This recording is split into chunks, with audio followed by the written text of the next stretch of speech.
What's up, good people? Welcome back to the channel today for another review. It is still spooky season, so Zero and I are back today to talk about the new film that's premiering tonight, or now probably today, in VHS 99, coming to Shudder as of October 20th, which it did make its world premiere at Toronto Film Festival as of September 16th. So a lot of people have checked it out. We waited a little bit to put out the review, no problem. So expect a little bit of spoilers, because by the time this releases, then you have probably already had a chance to check it out. But yeah, you can check it out. The only place you can check out the premium content of all of horror content, Shudder, October 20th. Now, also encourage you to go check out the interview. I actually let you plug that yourself, Zero, because you had a chance to talk to some of the folks of this. That's right, huh? Yes, and it was a great interview indeed. Yep. So check out that interview. Zero got a chance to talk to Flying Lotus, a couple of directors here, Johannes, Flying Lotus, and Maggie. Yeah. So a trio of not only folks involved with this, but just respected in all of their content. So a very great interview. But yeah, jumping into VHS 99, they're back. If you've been following this this franchise, you know, they've already got the green light for VHS 85, which should be coming out next year. And quickly, I'll say, of all the ones I've seen, it's so my problem is that, like, I really did enjoy VHS 99. I really did. And it's hard to say like which one's my favorite, because every time you get a group of anthologies, there's always going to be a couple that you really like, and then there's some that's going to be like, that didn't work for me. Because there's one in this I completely like, and it may be my favorite of all of them. But but I will say that I really did enjoy VHS 99, and to the point that, like, just keep making them. This is working, and I'm not going to complain if they're just going to keep doing them. So I don't have a ranking system in terms of what was my favorite in terms of all of the previous ones, but I did like certain episodes of this, and I'll talk about in a little bit why. But what about you? What's your overall assessment of VHS 99 and the overall franchise?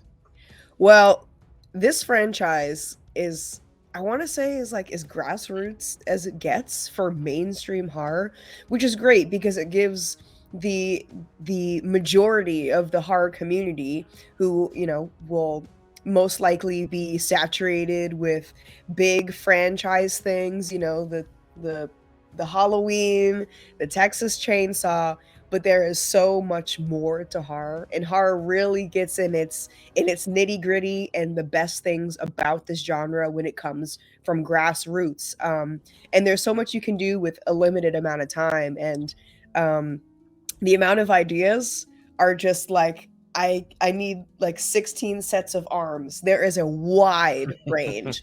And so just having the vague connection of found footage, and then you can take it from there, like, the opportunities are endless. And I remember when the first VHS came out, it stuck with me hard. There are some killer moments in here, and I think it's the moments that make this franchise what it is, because you'll never forget those moments. It's not like, and excuse me if I sound a little shady here, I love me some Michael Myers, I really do, but after a certain point, all your movies kind of blend together, and it's like, when did you do that? Was it in the first one, or was it in the sixth one? We don't really know. But we get to see such a range of horror, from gore, from suspense, to practical video effects with VHS. It's kind of like the sky is the limit.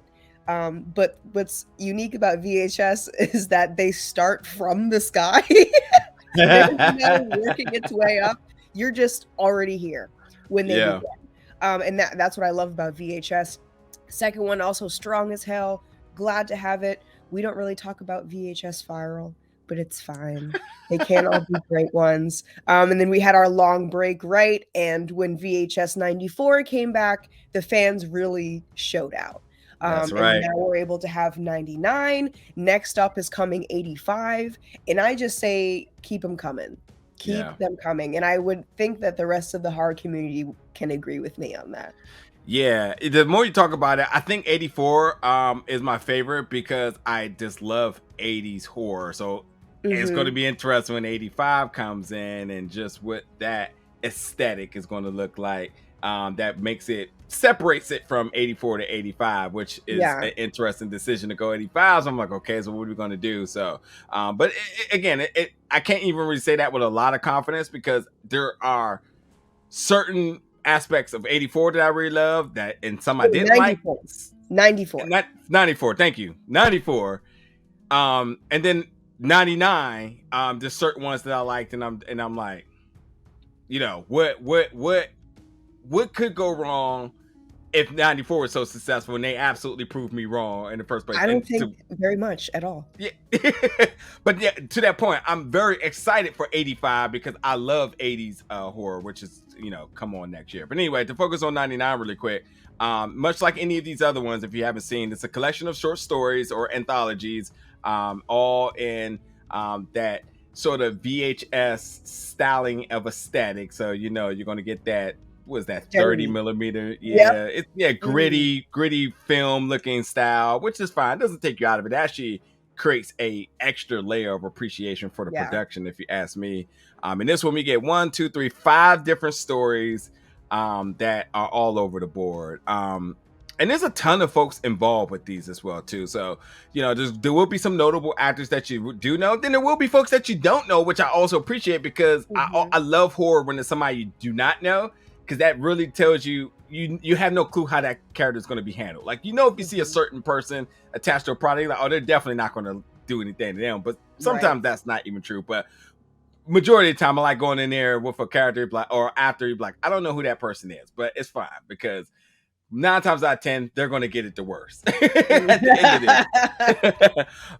But talking about the 5 here, and I'll start off by saying that I completely love the 4th one in the Grokkers because these little horny boys next door who are got their video recorder and they just think they just doing something, filming their neighbor who is this attractive to standards, to societal standards, white blonde who just moved in next door.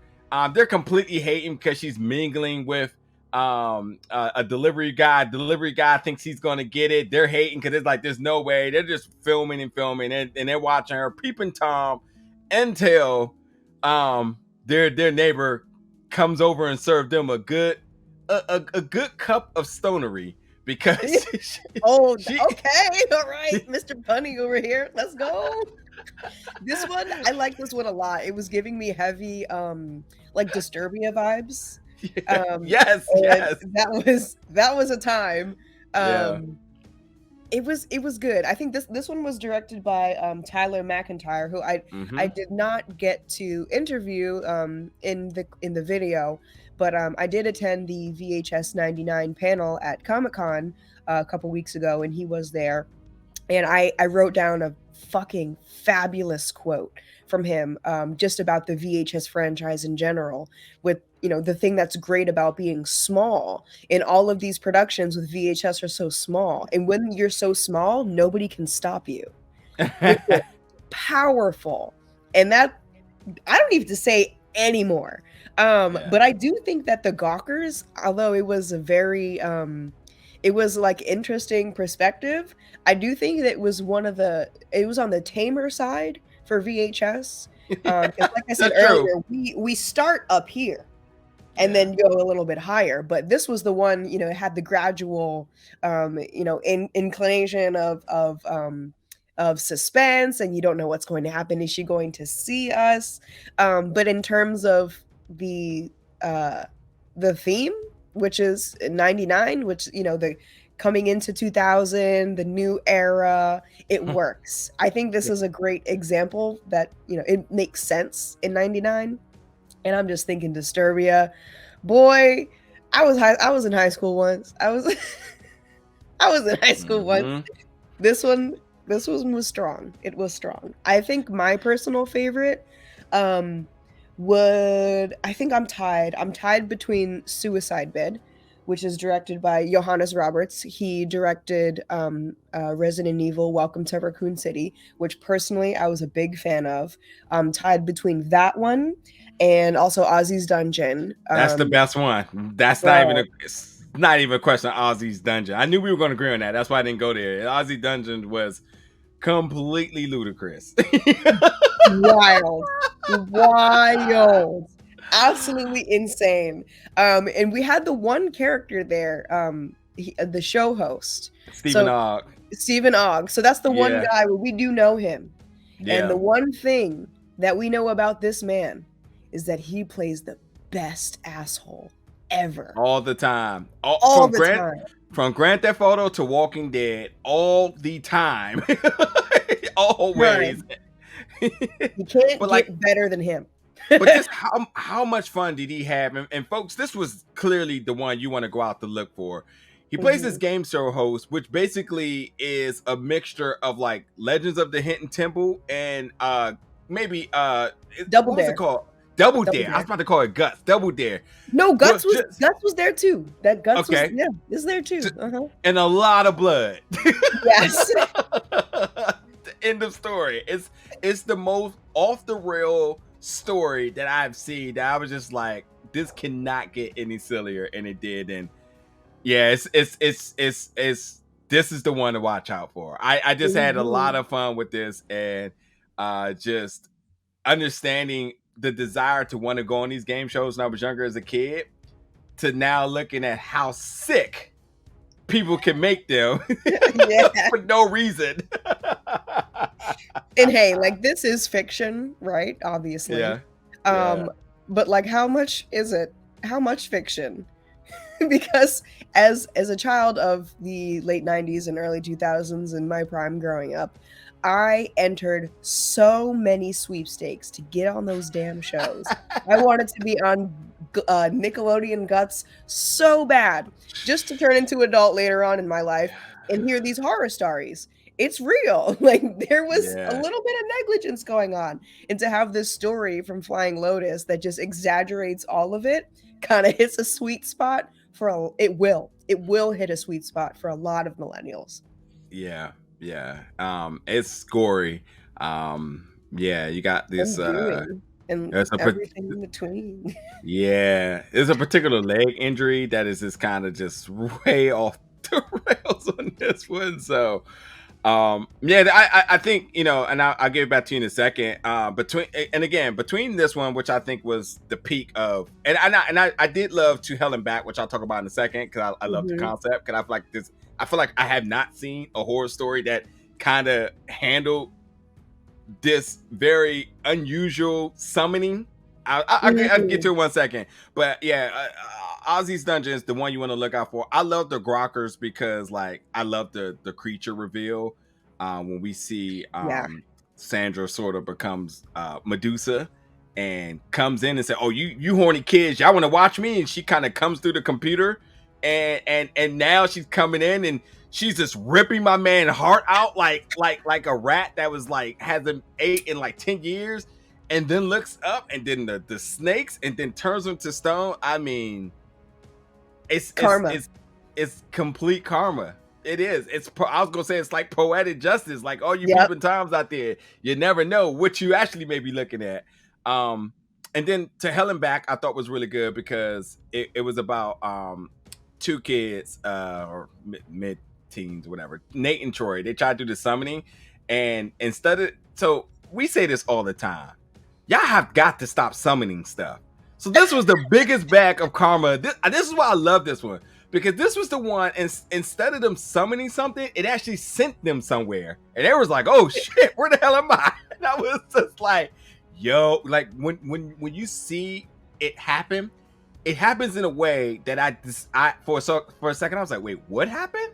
And I was like, there's no way that in this ritual that they did, instead of them bringing something, it sent them somewhere. And they instantly was just like, I cannot believe that we just did that. And I'm like, see, as it goes across the board, you play stupid games, you get stupid prizes. That's what goes around comes around. I just could not stop laughing. I was just like, yo, I was like, no, They this is in what for you it get. now. They in for it now. It also felt very like kind of Lord of the Ringsy to me, because these Yeah, two regular ass guys find yeah, themselves conjured up in hell and have no yeah. other choice but to follow this very mysterious guide who, in my mind, I'm like, oh, it's Gollum. Okay, got it. That's See her. right. That's right. I Yep. forgot about that. Mhm. Who Yeah. should we trust her? Should we not trust her? I don't know, man. We in hell, so we might as well just find out. It was this the concept would I would love to see it at feature length, but it works great in a short as well. Oh my goodness. Yeah, you're right. I do agree. That was something I almost forgot about. I would love to see this one fleshed out. Mhm. Um, because and that's the thing about short films or anthologies, they're very condensed stories, and they typically don't flesh them out to feature lengths, but like To Hell and Back absolutely has a lot more left in the tank for its story. Like this is the Mhm. one that I would absolutely like to see fleshed out. And then Suicide Bid was an interesting one as well too. I I'll let you finish love talking this about that one. one. Go I for it. loved Suicide Bid for a couple reasons. First reason being, this is it's one of the more stylized entries in VHS, and this is giving 99, 2000, 2001, pushing 2003 down to like the hairstyles. And this was the one that was directed by Johannes, and I told him in the interview, you have perfected the mean girl archetype. Perfected, especially for the time. It's Mean Girls, Yeah, it okay? is. Down to the way that they dress, their Hmm. lingo. Yeah, It screams early 2000s mean girl energy. And yeah, so it doesn't seem like this is something that could be totally out of the ordinary. So TLDR, we have a young Christian girl, which the second time around I did realize that she's got the crosses and everything, which just makes it better. And she is pledging to sorority. yep. And she does something called a suicide bid. So she only applies. I don't know. I wasn't involved in Greek life. I'm sure you can tell because I don't know what the hell I'm talking about. But she only applied to the one, and that's her suicide. Either I'm in or I'm out. And her Yeah, friends are like, hey, are you sure about this? And then the yep. hazing comes because, of course, where there is Greek life, there is hazing. And this is the pinnacle of hazing, being buried alive. Can you imagine? Because I Yeah, can't. I'm already claustrophobic, so like this whole scene just blew me, and I was just like, "Oh nah!" And there was nothing good that was gonna come about it. Mm-mm. And then the rain, and I was like, "All right, I'm out." I was like, Yes. "That's it for me on this one." That was done. That creeped the hell out of me, for real, for real. It was, and that's we talked about this idea before, but like that real life scary. I mean, I know it's not like every day when somebody just, hops into a coffin and decides to willingly get buried alive, but I'm sure it's possible. You know what I mean? Especially with young, dumb kids, always involved in stupid stuff, that not understanding the consequences of their actions. But this is plausible, especially when you're young and very moldable, something like Yeah, this. And claustrophobia is real. The fear of being buried alive is real. And you yeah, have this one shot of our protagonist, I don't remember her name, and she's just in the coffin. And that's where I want to say 60 to 70% of the short takes place. It's just her with a camcorder in a coffin. And man, that's all they needed. yeah, All they needed was her panicking. And when I spoke to the director, I asked, how could this be so terrifying with such a simple shot? And he tells me that she didn't really know how to use the camera. And so her shakiness and panic of not being able to fully understand how yeah, to use a camcorder made it that much more real. yeah, And then we have the presence at the end of the urban legend that the sorority girls were using as a vehicle to make the pledge scared comes out. It's practical too. yeah, Jeez, yeah. jeez, I, nightmare I fuel. I I'm not gonna argue that one. I did not have this high on my radar, but yeah, Mm-hmm. and I guess to kind of round off this review here, I say that like this is why I did love VHS 99, because I felt like it did crescendo in a way that I enjoy. I really didn't like shredding for a couple of different reasons, which is fine. It's the first one. Mm-hmm. And I wasn't high on suicide bid, but it did scare the hell out of me. But I think I did mentally clock out because I was just like, this is just, I'm just scared as hell in there.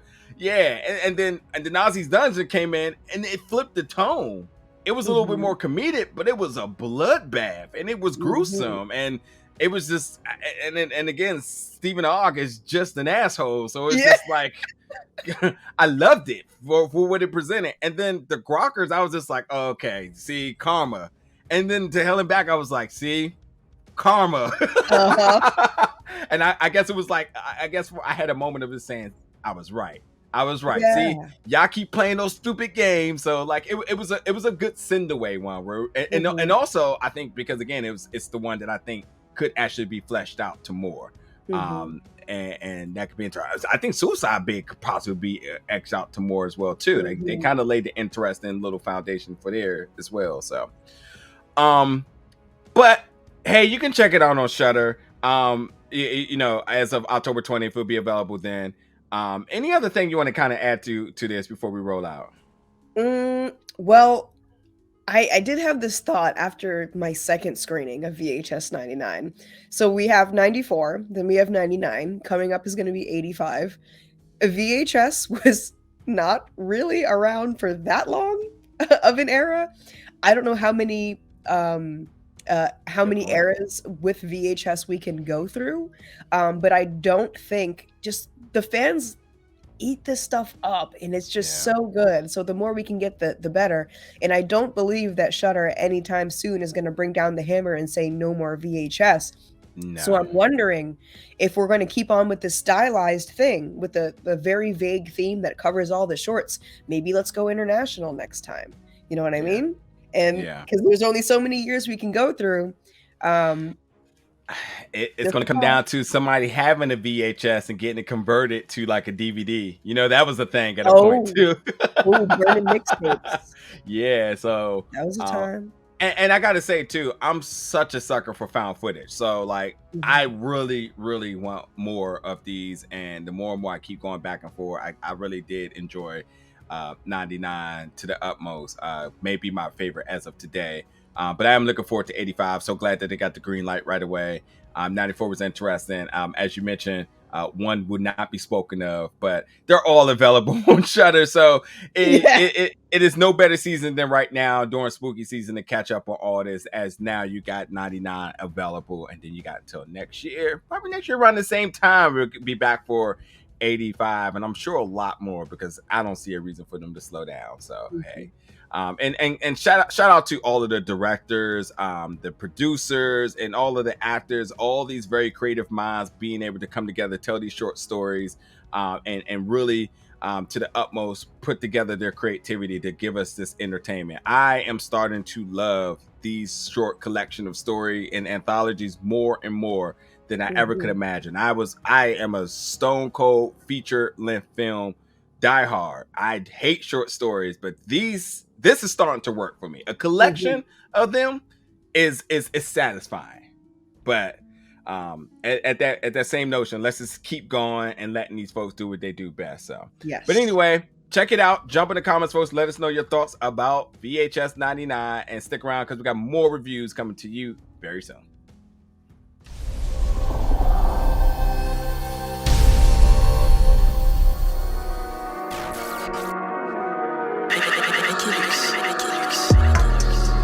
Big gold bell,